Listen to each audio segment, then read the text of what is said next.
I wanted to share some thoughts today about broken hearts and how to heal a broken heart. Specifically, I wanted to talk about that in reference to how football or how sports can help you heal a broken heart. As you guys probably know, I worship at the Church of the Crimson Tide. I have no shame about it. I have no problem who knows it.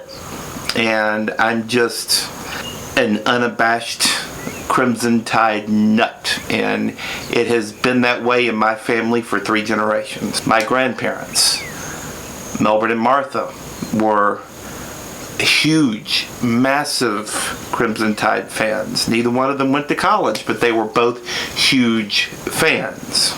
My mom wasn't a huge fan, but my dad sure was. And sadly, all the people that I've mentioned, none of them are still with us. Bama football has been one of the things with me and my dad. I can't tell you how many games we've watched together on television, in person. In fact, one of the earliest memories I have of going to Bama football was, I think it was 1984. Bryant-Denny Stadium, Alabama versus Vanderbilt.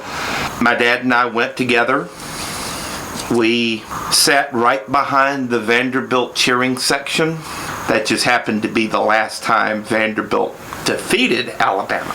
I was terrified. I was literally scared to death that day.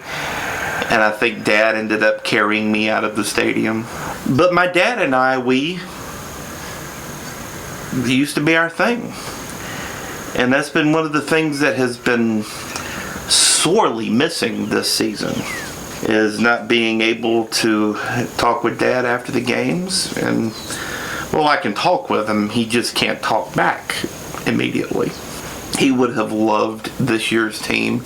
He really would have loved this year's team. Smash mouth, hard nose, mean.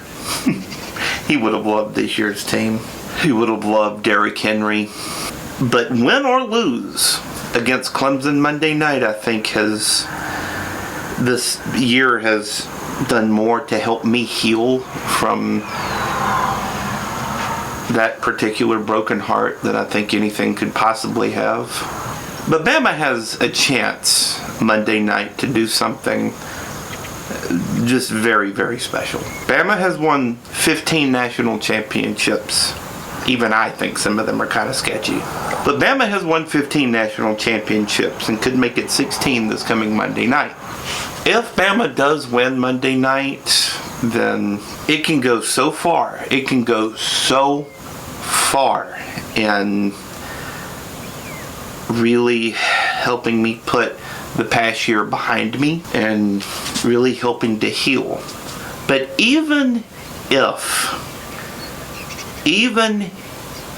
the confetti falling on the turf in Glendale is orange and purple and not crimson and white, it'll still be one of the most healing times that I could have possibly imagined. I remember after the 2009 season, when Bama won their first national championship under Nick Saban. That was following the toughest year of my life. It was following losing my mom and almost losing my life within a 5-month stretch of time. And I remember after that game, which I watched with my dad, by the way, I came home, I poured a drink, I turned on my stereo, turned on the classic Steely Dan album Asia, and put on the track Deacon Blues. They call Alabama the Crimson Tide, just call me Deacon Blues. And I sang along with that song. It was before I started crying like a baby. But getting back to my original point, while sports may not be as important in the grand design of life, it is to me. And it is to millions and millions of other people too. If football doesn't do it the same for you, find a way to help to heal, because no heart deserves to stay broken. Thank you so much for watching, and I want to thank the 2015 Crimson Tide football team. Win or lose, I could not be more proud. Oh, and Roll Tide. Can I get a Roll Tide?